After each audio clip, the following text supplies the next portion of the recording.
According to the legend, immediately after his birth, the Buddha said, "Above the heavens, below the earth, I alone am the world-honored one."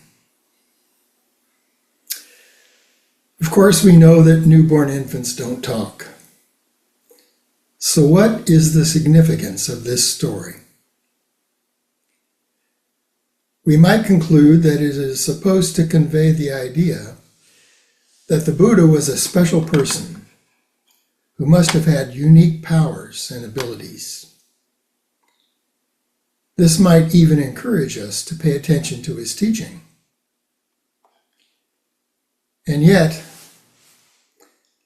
don't we all come into this world believing that we alone are at its center?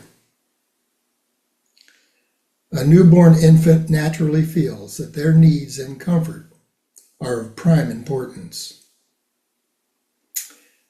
Before long, we begin to realize that we are one among many, and hopefully, we are able to appreciate the codependent nature of the world in which we live.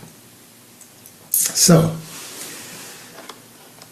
let me begin by posing a few questions you might consider.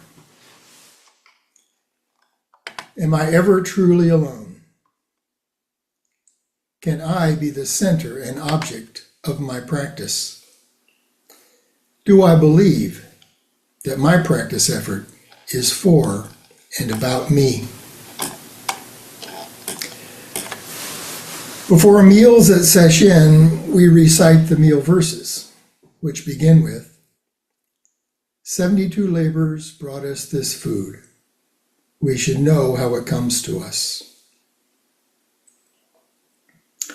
The number 72 is symbolic, since we can't know all of the efforts that went into producing our meal, from the soil to our bowl. But everything in life is like this, from our clothes to our cell phone to the house we live in. And our practice is no exception. Do we ever consider all the factors that go into supporting our practice? There are many.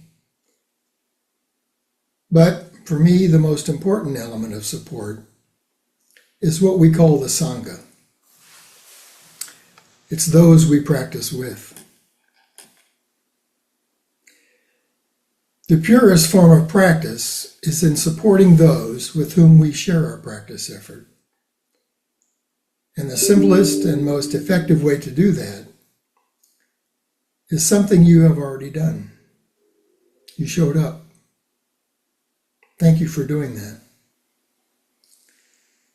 Making the simple effort of being here is a precious gift, the value of which we seldom appreciate.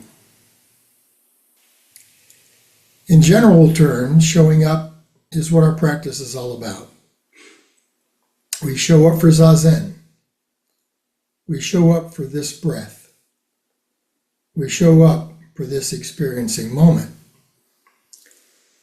And by doing this over and over, we learn how to show up for our life as it is.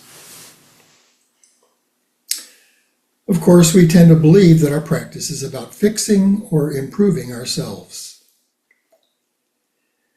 But what we call the self is simply the experience of our thoughts, feelings, opinions, judgments, etc., etc. These are what Dogen suggests that we study, which means that we are aware of them and see them for what they are. That's how we avoid being caught by them and believing they are who and what we are. In realizing that awareness is our true nature, we have forgotten the self. There is really nothing special we need to do. Just be this experiencing moment.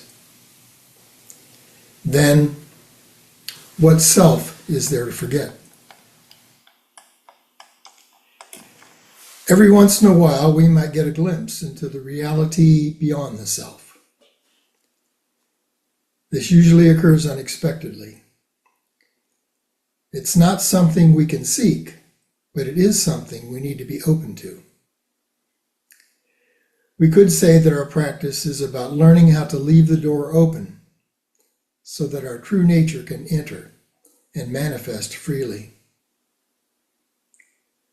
What we realize is that our practice is not about or for ourselves. The Buddha expressed it as, "I and all beings have attained the way." Dogen referred to it as body-mind dropping away. But however it's described, it is the realization that the self we cling to and strive to satisfy is a construct, what I call a functional illusion.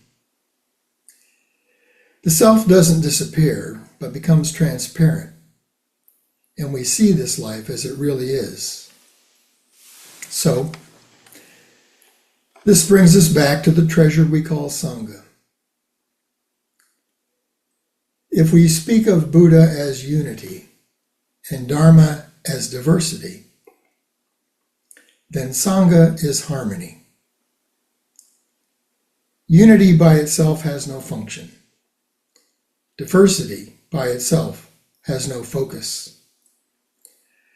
Harmony is required to meld the two into a living being, and the Sangha is a living being. In a broad sense, it's all beings. In a strict sense, it's a community of friends practicing together in order to clarify and maintain awareness, to realize and manifest the awakened way. No one can do it alone. To believe we can is a self-centered dream. The Sangha, in a broad or strict sense, is the opportunity to give of ourselves, forget self, and manifest compassion. That's what our practice is all about, and it's how we realize that we are, and always have been, surrounded by Buddhas.